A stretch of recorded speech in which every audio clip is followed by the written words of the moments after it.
నమస్కారం, news vision కు స్వాగతం. ముందుగా వార్తల్లోని ముఖ్యాంశాలు.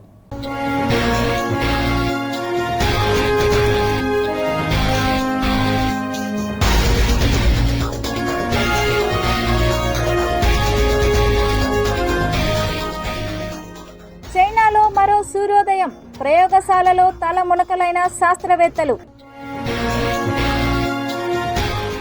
దేశ రాజధాని ఢిల్లీలో బీజేపీ క్లీన్ స్వీప్, 48 స్థానాల్లో విజయకేతనం, సంబరాలు చేసుకున్న పార్టీ కేడర్. ఫిబ్రవరి 24 నుండి ఏపీ బడ్జెట్ సమావేశాలు, 3 వారాల పాటు నిర్వహణ, షెడ్యూల్ విడుదల. నాసిరకం భోజనంపై ఎస్వీయు విద్యార్థుల ఆగ్రహం, భోజనంలో జెర్రీ. ప్రధానమంత్రి సూర్యఘర్ యోజన పథకాన్ని ప్రతి ఒక్కరూ సద్వినియోగించుకోవాలి, తిరుపతి ఎమ్మెల్యే శ్రీనివాసులు పిలుపు. టీటీడీ బోర్డుపై సుప్రీంకోర్టు కీలక తీర్పు, పిల్ను కొట్టేసిన సర్వోన్నత న్యాయస్థానం.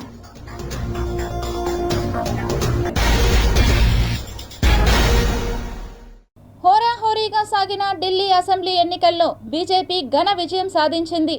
70 అసెంబ్లీ స్థానాల్లో అధికారానికి అవసరమైన మెజార్టీ మార్క్ 36 స్థానాలను సునాయాసంగా దాటేసి 48 స్థానాలను గెలుచుకుంది. సామాన్యునంటూ రాజకీయాల్లోకి వచ్చిన అరవింద్ కేజ్రీవాల్ 2015-2016లో భారీ ఆధిక్యతతో అధికారం కొనసాగించగా, ఈసారి ముందస్తు ఎన్నికల ప్రచారం, అభ్యర్థుల జాబితాల విడుదల, మరిన్ని ఉచిత హామీ పథకాలు ప్రకటించినప్పటికీ బీజేపీ వ్యూహాత్మక ప్రచారంతో కోలుకోలేని దెబ్బ కొట్టింది. 2025లో టార్గెట్ ఫిక్స్ చేసుకుని మరి మోదీ, అమిత్ షా టీం అనుకున్న లక్ష్యం సాధించింది. ఢిల్లీ ఎన్నికలకు ముందే బడ్జెట్ను ఫిబ్రవరి 1న బడ్జెట్ ప్రవేశపెట్టడం, మధ్యతరగతి వర్గానికి ఊరట కలిగించడం సహా అందుబాటులో ఉన్న అవకాశాలన్నింటినీ బీజేపీ ఉపయోగించుకుంది.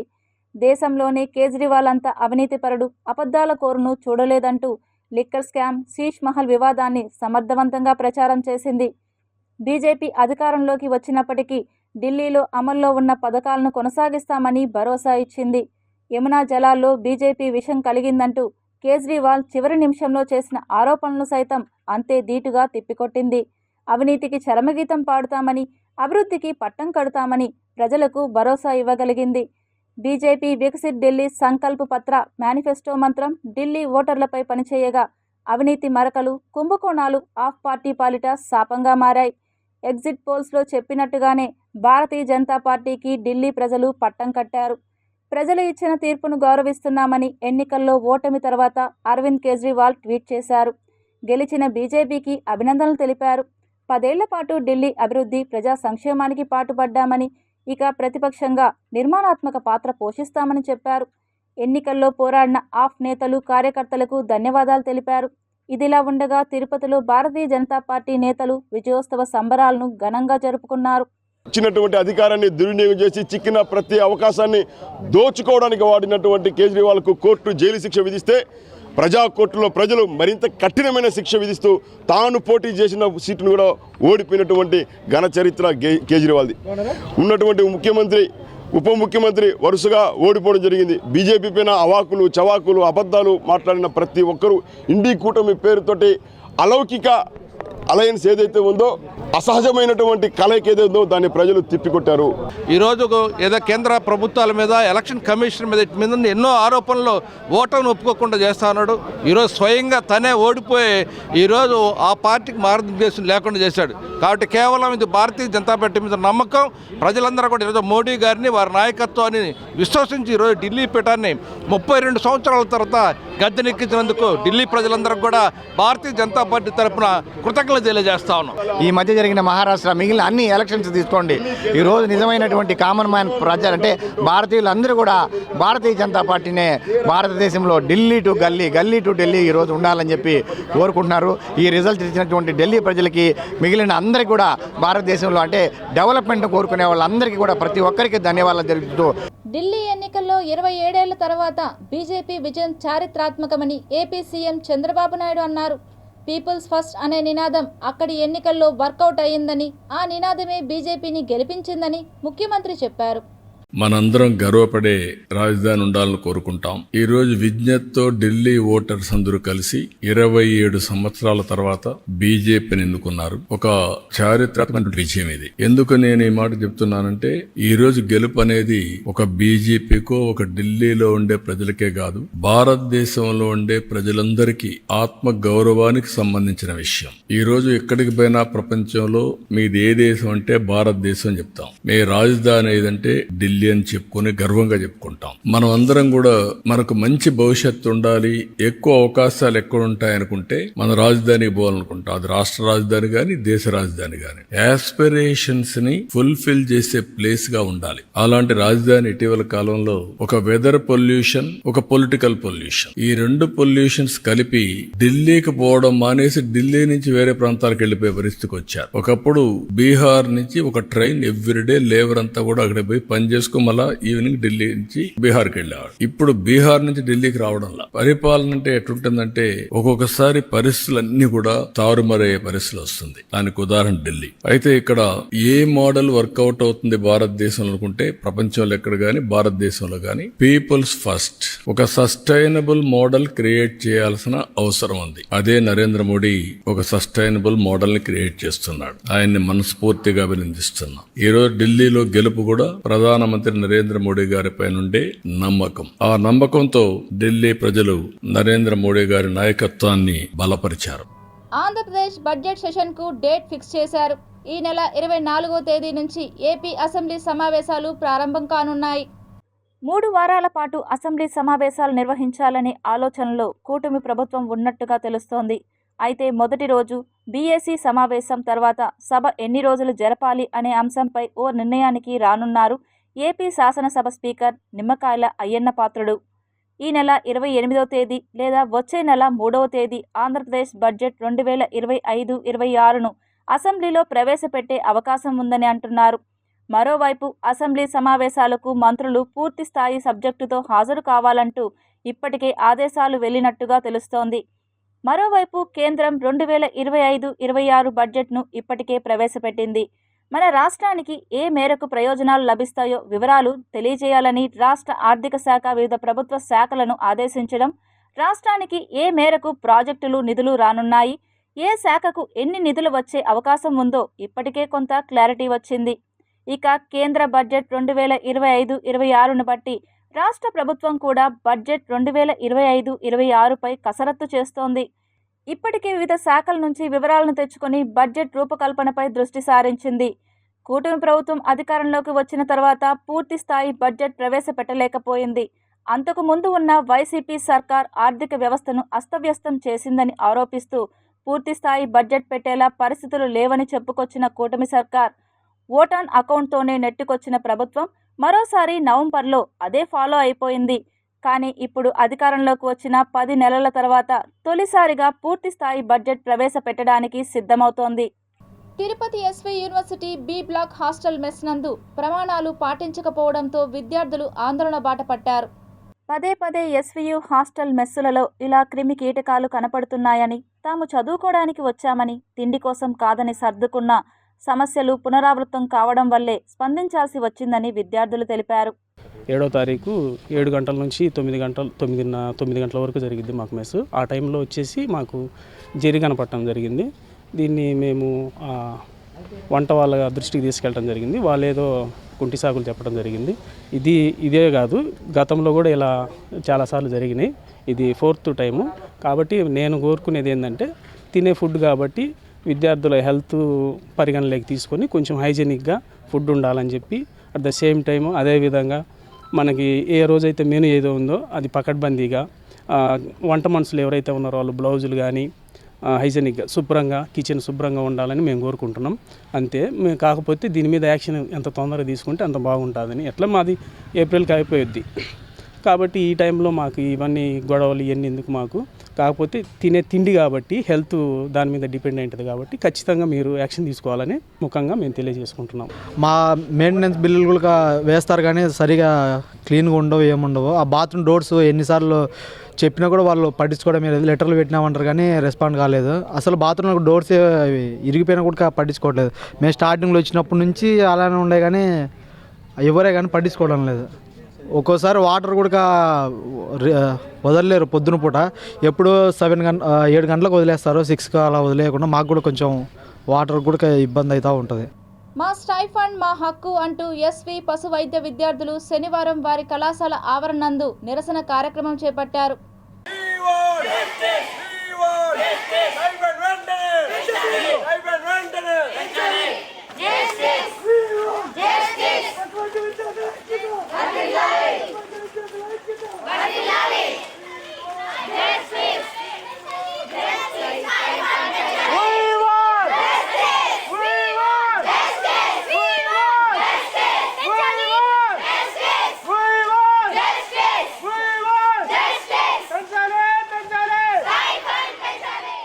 బీడీఎస్ అవనివ్వండి, ఎంబీబీఎస్ అవనివ్వండి, Ayush courses like homeopathy, ayurvedic, allopathy ఇలాంటి కోర్సుల్లో మేము సమానంగా ఉండేవాళ్ళం.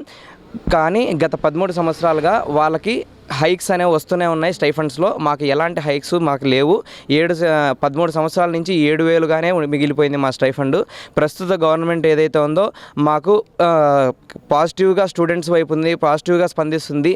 కాబట్టి మేము ప్రజెంట్ ఉన్న వాళ్ళందరినీ రిక్వెస్ట్ చేసుకుంటున్నాం. ఏంటంటే మేము ఎవరికి ఎగెన్స్ట్ కాదు, గవర్నమెంట్కి ఎగెన్స్ట్ కాదు, యూనివర్సిటీ ఆఫీసర్కి ఎగెన్స్ట్ కాదు. మేము ఆన్ పార్ విత్ మెడికల్ కోర్సెస్కి ఈక్వల్. మాకు ఆన్ పార్ విత్ మెడికల్ కోర్సెస్తో సమానంగానే మాకు స్టైఫండ్ అనేది కావాలి. మేము వచ్చేంత వరకు మేము పోరాడతామండి. ఈసారి మేమందరం కలిసి 5 రోజుల నుంచి ఒకటే ఐకమత్యంగా 4 కాలేజీలు తిరుపతి, గన్నవరం, ప్రొద్దుటూరు, గరివిడి అందరం కలిసి దీక్షకు దిగామండి. అందరు స్టూడెంట్స్ ఐకమత్యంగా మేము దీక్షకు దిగాము. మేము ప్రభుత్వాన్ని రిక్వెస్ట్ చేసేది ఒక్కటే అండి, ఎలాగైతే అన్ని చాలా వరకు ఫీజు రియంబర్స్మెంట్స్ కానీ ఎలాంటి అయినా ఇనిషియేటివ్ స్టూడెంట్స్ తరపున తీసుకునే ఇనిషియేటివ్స్ అన్నీ చాలా అప్రిషియేటబుల్. కానీ మా వరకు వచ్చేసరికి మా వైపు కూడా కొంచెం కన్సర్న్ చూపించి మా న్యాయమైన డిమాండ్స్ని త్వరగా కన్సర్న్ చూపించి మాకు ఒక రిజల్ట్ ఇవ్వాలని కోరుతున్నాము. On par with medical courses like Ayush, BDS, MBBS we are working on same par with them.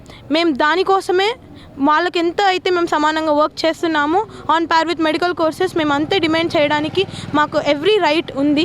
ప్రధానమంత్రి నరేంద్ర మోడీ ప్రవేశపెట్టిన సూర్య యోజన పథకాన్ని ప్రజలు సద్వినియోగం చేసుకోవాలని తిరుపతి ఎమ్మెల్యే ఆరణి శ్రీనివాసులు కోరారు. తిరుపతి ఏపీఎస్పీడీసీఎల్ ఎస్సీ కార్యాలయంలో సోలార్ ఎగ్జిబిషన్ నిర్వహించారు. ఈ కార్యక్రమానికి ముఖ్య అతిథిగా తిరుపతి శాసనసభ్యులు ఆరణి శ్రీనివాసులు విచ్చేసి రిబ్బన్ కట్ చేసి ప్రారంభించారు. పవర్ ప్లాంట్ సోలార్ను పరిశీలించి వాటి యొక్క పనితీరును అడిగి తెలుసుకున్నారు. ఈ సందర్భంగా ఆయన మాట్లాడుతూ ప్రభుత్వ రాయితీతో ప్రజల ఇంటిపై సోలార్ రూఫ్టాప్ నిర్మించుకొని తద్వారా విద్యుత్ బిల్లును తగ్గించుకోవాలని విజ్ఞప్తి చేశారు. ప్రధానమంత్రి సూర్యఘర్ యోజన పథకం గృహ వినియోగదారులకు మాత్రమే వర్తిస్తుందని, ప్రతి ఒక్కరూ ఈ సదవకాశాన్ని సద్వినియోగం చేసుకోవాలంటూ పిలుపునిచ్చారు. సోలార్ని తయారు చేసే మ్యానుఫ్యాక్చరర్స్ దానికి కావాల్సిన సదుపాయం కోసం బ్యాంక్ వాళ్ళు కూడా ముందుకు రావడం, అందులో 50% సబ్సిడీ రూపంలో ఇవ్వడం, దాదాపు ఒక చిన్న ఇల్లు ఉన్నా కూడా 100 చదరపు గజాలు వేసుకుంటే ఇంటికి ఎంత కరెంటు ఛార్జీ అవుతుందో అది దాదాపు ఫ్రీగా ఒక 4 సంవత్సరాల్లో ఫ్రీ అవుతుంది. దీనికి కావాల్సిన అమౌంట్ కూడా దాదాపు ₹1,00,000 ఖర్చు అవుతుందనేసి తెలుస్తూ ఉంది. ₹1,00,000 కూడా 50% సబ్సిడీ ఇస్తుంది, కట్టాల్సిన పని లేదు. ఇది ప్రతి ఒక్కరు కూడా అవగాహన తీసుకోవడం వల్ల అవసరం. ప్రతి హౌస్ ఓనరు మంత్లీ ఎలక్ట్రిసిటీ 10,000, 5,000, 20,000, 30,000 ఇట్లా పే చేసే బదులు మీ ఇంటికి ఎంత అవసరమో అంత సోలార్ని ప్రధానమంత్రి సూర్యఘర్ పథకాన్ని మీరు ఉపయోగించుకోండి. దాంట్లో 1,00,000 అయినా 50% సబ్సిడీ వస్తుంది, 50% లోన్ ఇస్తారు. అది కూడా అతి తక్కువ వడ్డీతో state bank, Canara bank, Indian bank అన్ని బ్యాంకులు కూడా ముందుకు వస్తున్నాయి. బ్యాంక్ సదుపాయాలు కూడా ఉన్నాయి. ఇవన్నిటి కూడా మీరు తీసుకొని, నేను కోరుకునేది ఒకటే, మంచి పథకం. ప్రజా సమస్యల పరిష్కారానికి నిరంతరం కృషి చేస్తున్నట్టు చంద్రగిరి ఎమ్మెల్యే పులివర్తి నాని పేర్కొన్నారు. చంద్రగిరి నియోజకవర్గంలోని అన్ని మండలాల ప్రజలు ఎదుర్కొంటున్న సమస్యలను తెలుసుకొని పరిష్కరించడానికి తిరుపతి రూరల్ మండలంలోని రఘునాథ్ రిసార్ట్స్లోని చంద్రగిరి నియోజకవర్గ తెలుగుదేశం పార్టీ కార్యాలయంలో శనివారం మధ్యాహ్నం ఎమ్మెల్యే పులివర్తి నాని ప్రజా దర్బార్ నిర్వహించారు. 6 మండలాల్లోని పలువురు ప్రజలు తాము ఎదుర్కొంటూ ఉన్న సమస్యలను వివరిస్తూ వినతి పత్రాలను ఎమ్మెల్యే గారికి అందించారు. ఎమ్మెల్యే నాని ప్రజల నుంచి వినతి పత్రాలను స్వీకరిస్తూ ఆయా మండలాలకు సంబంధించిన అధికారులకు అందించారు. ఈ సందర్భంగా ఎమ్మెల్యే నాని మాట్లాడుతూ ప్రతి సోమవారం చంద్రగిరి నియోజకవర్గం వ్యాప్తంగా అధికారులు చేపట్టే సమస్యల పరిష్కార వేదికకు దీనిని అదనంగా నిర్వహిస్తున్నామని ఎమ్మెల్యే తెలిపారు. గత పాలకులు అనుసరించిన దుర్మార్గపు విధానాలతో పల్లెలలో ప్రశాంతత లేకుండా సమస్యలతో సతమతమవుతున్నారని చెప్పారు. నాటి విధ్వంసక పాలన దుష్ఫలితం నేటికి కూడా ప్రజలను వెంటాడుతున్నదని వాపోయారు.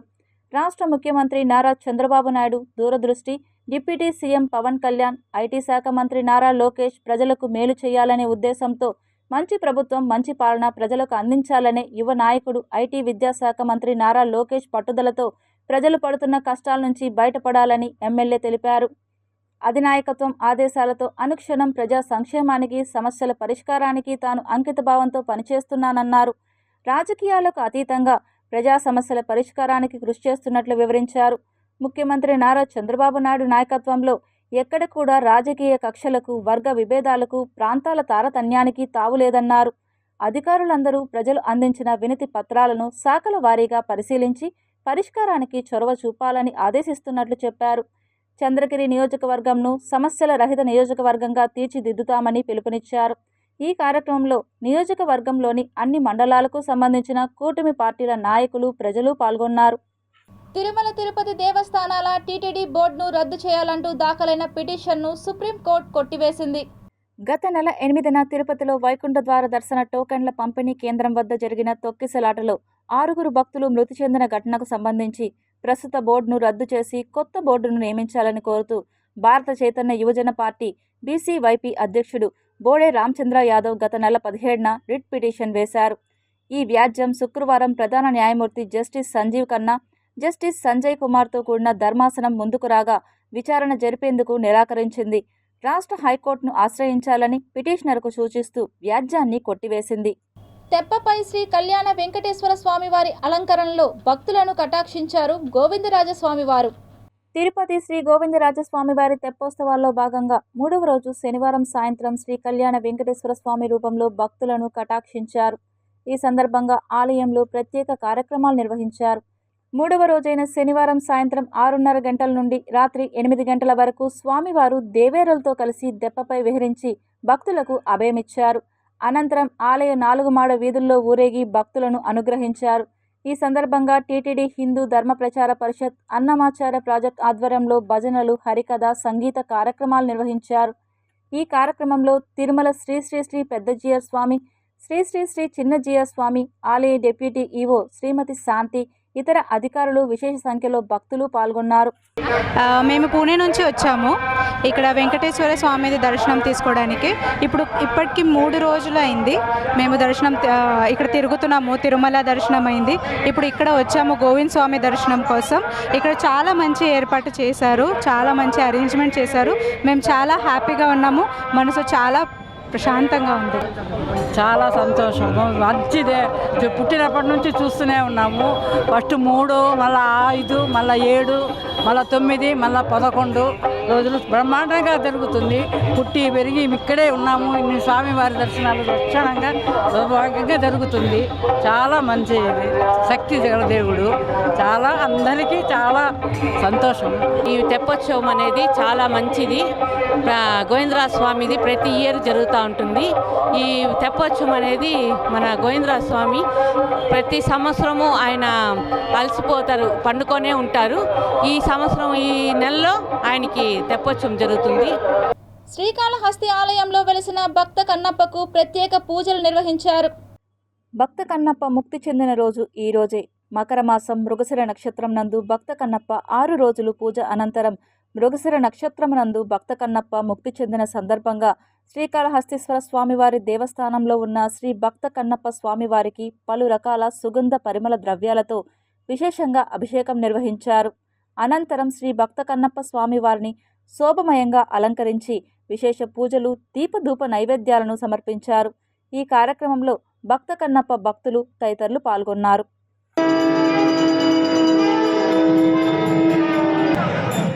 భీష్మ ఏకాదశి సందర్భంగా శ్రీకాళహస్తీశ్వర ఆలయంలో సుబ్రహ్మణ్య స్వామికి ప్రత్యేక పూజలు చేపట్టారు. శ్రీకాళహస్తీశ్వర స్వామివారి దేవస్థానం నందు భీష్మ ఏకాదశి సందర్భంగా శ్రీ వల్లి దేవసేన సమేత శ్రీ సుబ్రహ్మణ్య స్వామి, శ్రీ జ్ఞాన ప్రసూనాంబ సమేత శ్రీకాళహస్తీశ్వర స్వామివారి గ్రామోత్సవాన్ని కనుల పండుగగా నిర్వహించారు. ఈ కార్యక్రమంలో దేవస్థానం superintendent and CSO Nagabhushanam Yadav, temple inspector Hari Yadav మరియు ఆలయ అధికారులు, సిబ్బంది, భక్తులు పాల్గొన్నారు.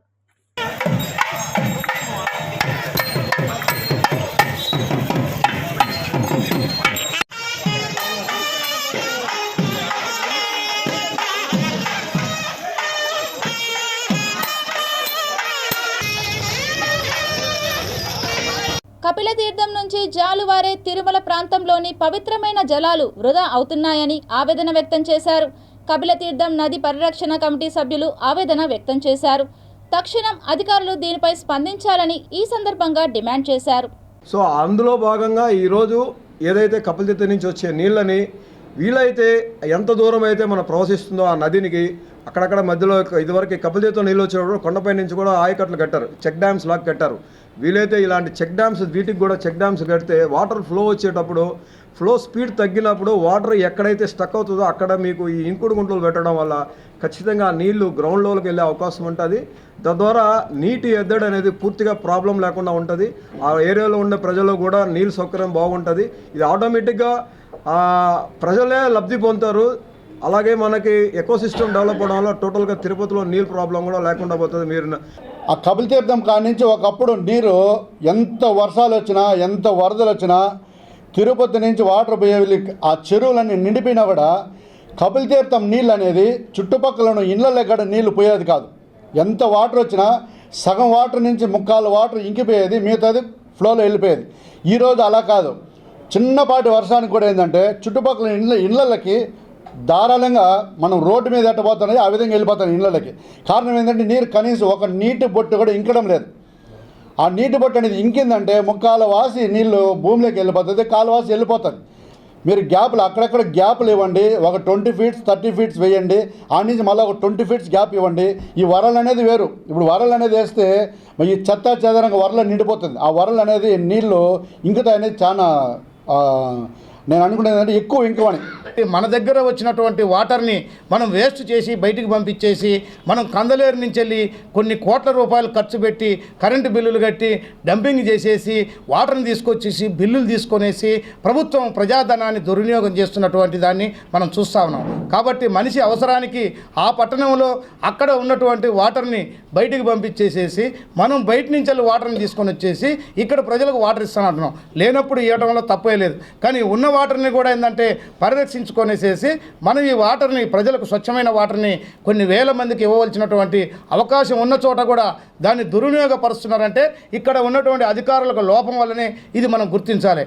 నూతన రైల్వే బైపాస్ లైన్ నిర్మాణం కోసం రేణిగుంట వారపు సంత సమీపంలో షికారీల కాలనీలోని 52 ఇళ్లను అధికారులు తొలగించారు. చెన్నై నుంచి తిరుపతికి రాకపోకలు సాగించే రైళ్లను రేణిగుంట రైల్వే స్టేషన్లోకి కాకుండా బైపాస్ లైన్లో పంపేందుకు ఇక్కడ స్థలం అవసరమైంది. భూసేకరణకు స్థానిక షికారీలతో ఏడాదిగా అధికారులు చర్చలు జరుపుతున్నా ఫలించలేదు. దీంతో కాటన్ మిల్ సమీపంలో రైల్వే శాఖ 5 కోట్ల ఖర్చు చేసి నిర్వాసితులకు 2 సెంట్లు చొప్పున ప్రభుత్వం స్థలం కేటాయించింది. మరోచోట ఇళ్ల స్థలాలు ఇవ్వాలని వారు పట్టుబట్టారు. దీంతో చేసేది లేక డీఎస్పీ శ్రీనివాసరావు, తహసీల్దార్ సురేష్ బాబు ఆధ్వర్యంలో పోలీసు, రెవెన్యూ సిబ్బంది శుక్రవారం తెల్లవారుజామున జేసీబీలతో ఇళ్లను నేలమట్టం చేశారు. ఈ క్రమంలో షికారీలకు ఇక్కడ పరిస్థితులను డీఎస్పీ శ్రీనివాసరావు వివరించారు. ఇన్నేళ్లుగా కాపురం ఉన్న ఇళ్లు నేలమట్టం కావడంతో వారు తీవ్ర ఆవేదనకు గురయ్యారు. పవన్ రావాలా, మా కడుపు కొడుతున్నారు, మాకు అన్యాయం చేస్తున్నారు. వాళ్ళు రావాలా, మా పిల్లల పాపలు చూడాలా. మా పిల్లల పాపలు రోడ్డు మీద ఉన్నారు. దేవుడా, మేము ఆడిపోయేది ఎవరి దగ్గర అడిగేది, ఎవరి దగ్గర మాట్లాడేది, ఎవరి దగ్గర చెప్పేది ఎవరు లేవు మనకు. ఏ దేవుడా, పవన్ రావాలా, పవన్ రావాలా. ప్రభుత్వం లేదు, ఎమ్మెల్యే లేదు, ఎంపీ లేదు, సీఎం లేదు. ఓట్లు వేయడానికి ఒక్కొక్కరు చెప్పు వెనకాల తిరుగుతున్నారే. ఇప్పుడు ఒక్కరు లేరు. మా ఇల్లు పడింది సార్. మా ఇల్లు ఎవరు ఇస్తారు? ప్రజా సమస్యలపై కాంగ్రెస్ పార్టీ ఉద్యమిస్తుందని, ప్రభుత్వాల మెడలు వంచి హామీలను సాధిస్తుందని ఓబీసీ రాష్ట్ర అధ్యక్షులు నాగరాజు వెల్లడించారు. ఈ జిల్లాలో మాత్రం ఖచ్చితంగా త్వరలో కాంగ్రెస్ పార్టీ బలోపేతమయ్యి 1,00,000 మంది భారీ బహిరంగ సభ పెడతారని బాబు గారు ఇప్పుడు మాట ఇవ్వడం జరిగింది. ఖచ్చితంగా ఈ 7 నియోజకవర్గాల్లో కాంగ్రెస్ పార్టీ బలోపేతం చేసేందుకు రానున్న రోజుల్లో ఇక్కడ ఉన్నటువంటి మంత్రివర్యులు కానీ అలాగే ఇక్కడ ఉన్నటువంటి ఎమ్మెల్యేలు కానీ వారు చేస్తున్న పనితీరు చాలా వరస్ట్గా దరిద్రంగా ఉందని, అలాగే ఈ నియోజకవర్గాల సమస్యల పట్ల కాంగ్రెస్ పార్టీ ప్రతిరోజు ధర్నా కార్యక్రమాలతో ముందుకు తీసుకెళ్తుంది. రానున్న రోజుల్లో షర్మిలా గారిని ముఖ్యమంత్రి అయ్యే వరకు, రాహుల్ గాంధీ గారు ప్రధానమంత్రి అయ్యే వరకు కాంగ్రెస్ పార్టీ తరఫున పోరాడుతూ ఉంటామని తెలియజేస్తున్నాం. ఖచ్చితంగా 1,00,000 మందితో ఈ యొక్క తిరుపతి జిల్లా నుంచి భారీ ఎత్తున బహిరంగ సభ ఏర్పాటు చేసి ఆమెకి ఇస్తామని చెప్పి తెలియజేస్తూ ఉన్నాం. అది మాత్రమే కాదు, ఇక్కడ ఉన్నటువంటి కార్యకర్తలు కావచ్చు, లీడర్లు కావచ్చు, ఇన్ఛార్జీలు కావచ్చు, మండల అధ్యక్షులు కావచ్చు, ఓబీసీ జిల్లా అధ్యక్షులు కావచ్చు, అదేవిధంగా మైనార్టీ జిల్లా అధ్యక్షులు కావచ్చు, అదేవిధంగా ఎస్సీసీఎల్ బీసీసీఎల్ జిల్లా అధ్యక్షులు కావచ్చు, ప్రతి ఒక్క కింద ఉన్నటువంటి కార్యవర్గ సభ్యులు కావచ్చు, ప్రతి ఒక్కరు కూడా కమిట్మెంట్తో పనిచేస్తున్నారు, పని చేస్తారని కూడా నేను మనస్ఫూర్తిగా తెలియజేసుకుంటా ఉన్నాను. శాకాహారంతోనే అహింస సాధ్యమవుతుందని తిరుపతి స్పిరిచువల్ సొసైటీ అధ్యక్షులు కంచి రఘురాం, సీనియర్ పాత్రికేయులు భాస్కర్ రెడ్డిలు ప్రపంచానికి పిలుపునిచ్చారు. మీకంతా తెలుసు, లాస్ట్ ఇయర్ డిసెంబర్ 21 ప్రపంచ ధ్యాన దినోత్సవంగా దాన్ని ప్రకటించడం అనేది ధ్యాన విశిష్టతను ప్రపంచ దేశాలు గుర్తించినట్లే ఈరోజు దాన్ని ఇంకొంచెం ప్రజలకు విస్తృతంగా చేయాలనే లక్ష్యంతో రేపు 9th ఒక పెద్ద శాకాహార ర్యాలీని, అహింసా శాకాహార ధ్యాన మహోత్సవాన్ని ఏర్పాటు చేసి ప్రజలలో ఇంకొంచెం ఒక అవగాహనని తీసుకొని వచ్చేదానికి మా ప్రయత్నం. దానికోసం ఇవాళ హైదరాబాద్ నుంచి, ఢిల్లీ నుంచి, తెలంగాణ నుంచి, అన్ని ప్రాంతాల నుంచి మా వాళ్ళు రావడము, రేపు ఈ పార్టిసిపేషన్ ఉంటుంది. 9 గంటలకు మహతి ఆడిటోరియంలో ఫ్లాగ్ ఆఫ్ ఉంటుంది. ఆంధ్రప్రదేశ్లో మాత్రమే 2,500 సెంటర్స్ ఉన్నాయి pyramid spiritual society moment. Only ఆంధ్రాలో. తెలంగాణ, ఆంధ్ర రెండూ కలిపితే ఓవరాల్గా ఎత్తుకుంటే దగ్గర 8,550 సెంటర్స్ ఉన్నాయి ఆంధ్ర తెలంగాణలో. ప్రతి ఒక్కరూ వచ్చారు, వాళ్ళ నుంచి అక్కడి నుంచి మాస్టర్లు అందరూ వస్తున్నారు. ఇకపోతే రేపు వచ్చినటువంటి మాస్టర్స్ అంతా ఆంధ్ర, తమిళనాడు, కర్ణాటక నుంచి వస్తున్నారు. ఢిల్లీ నుంచి ఆల్రెడీ చాలామంది పిరమిడ్ మాస్టర్లు రావడం జరిగింది. అలాగే విజయవాడ, విశాఖపట్నం, హైదరాబాద్ నుంచి కూడా మాస్టర్స్ ఆల్రెడీ వచ్చేసి ఉన్నారు. ప్రతి తెలుగువారి ద్వారానే ఈ మూమెంట్ పుట్టింది కాబట్టి ప్రతి తెలుగువారు కూడా ఈ మ్యాగజైన్ చదవాలి, అనేక ఆధ్యాత్మిక విషయాలు తెలుసుకోవాలి. ఎంతోమంది మహర్షుల మహాత్ముల జీవిత విశేషాలతో పాటు ఆధ్యాత్మిక విషయాలను ఎంతో అద్భుతంగా తీర్చిదిద్దుతూ ఈ యొక్క పత్రిక తీసుకురావడం జరిగింది.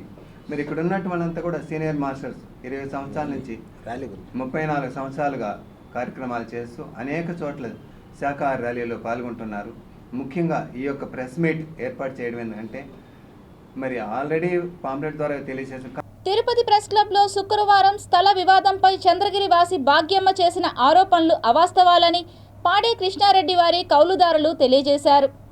గ్రామ గంటాలు ఉన్నాయి, ఇనాం భూములు ఉన్నాయి కానీ తప్ప మంగళ వాళ్ళకి ఇచ్చి ఏడ ఆనవాళ్ళే లేవు, ఇనాం మంగళాలు లేవు.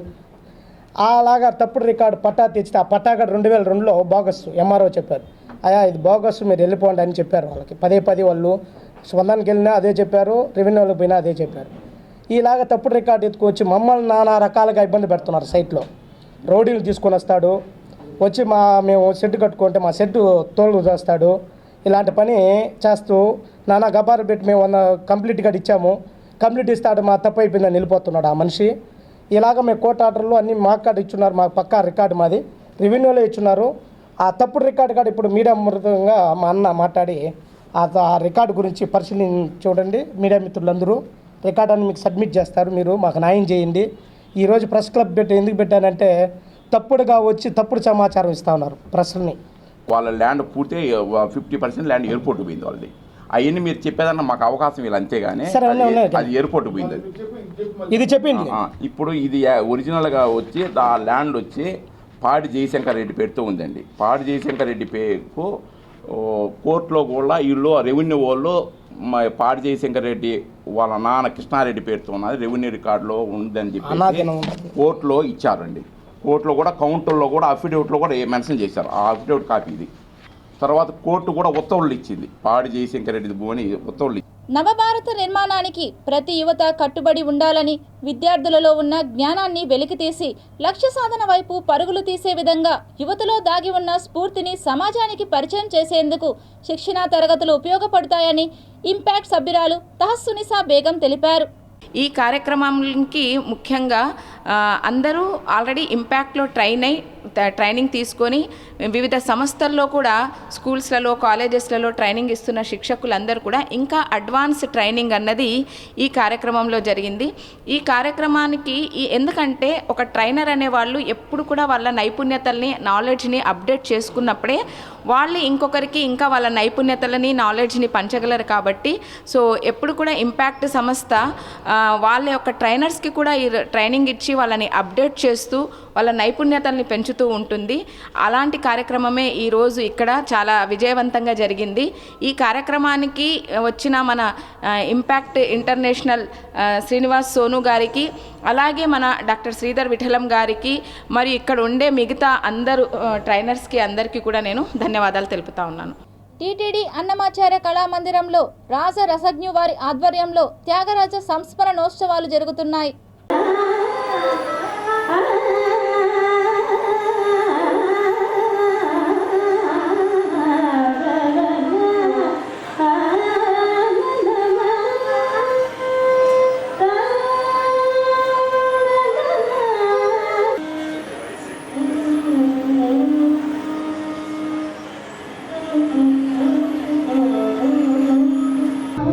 గత 8 సంవత్సరములుగా మేము ఇక్కడ జరుపుకుంటున్నాం తిరుపతిలో.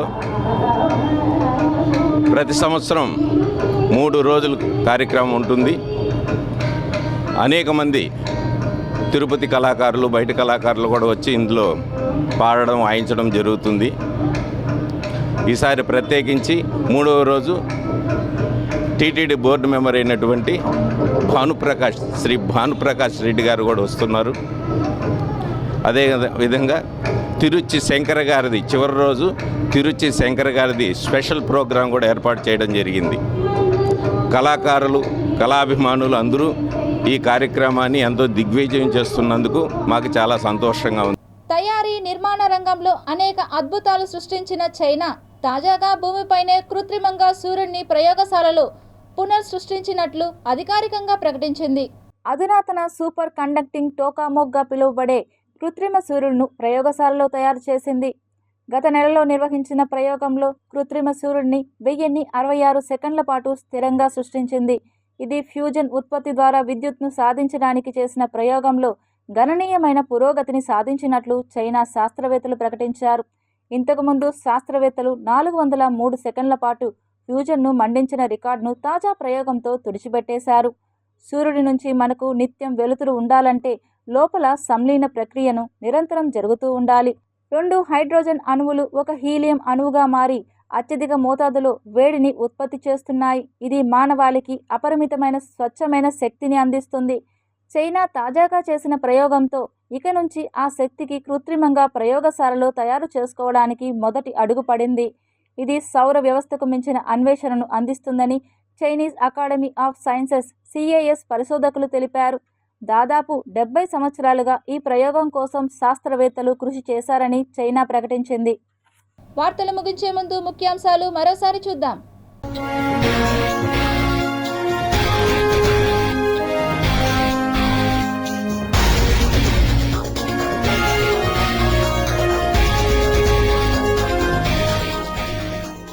చైనాలో మరో సూర్యోదయం, ప్రయోగశాలలో తల మునకలైన శాస్త్రవేత్తలు. దేశ రాజధాని ఢిల్లీలో బీజేపీ క్లీన్ స్వీప్, 48 స్థానాల్లో విజయకేతనం, సంబరాలు చేసుకున్న పార్టీ కేడర్. ఫిబ్రవరి 24 నుండి ఏపీ బడ్జెట్ సమావేశాలు 3 వారాల పాటు నిర్వహణ, షెడ్యూల్ విడుదల. నాసిరకం భోజనంపై ఎస్వీయు విద్యార్థుల ఆగ్రహం, భోజనంలో జెర్రీ. ప్రధానమంత్రి సూర్యఘర్ యోజన పథకాన్ని ప్రతి ఒక్కరూ సద్వినియోగించుకోవాలి, తిరుపతి ఎమ్మెల్యే శ్రీనివాసులు పిలుపు. టీటీడీ బోర్డుపై సుప్రీంకోర్టు కీలక తీర్పు, పిల్ను కొట్టేసిన సర్వోన్నత న్యాయస్థానం.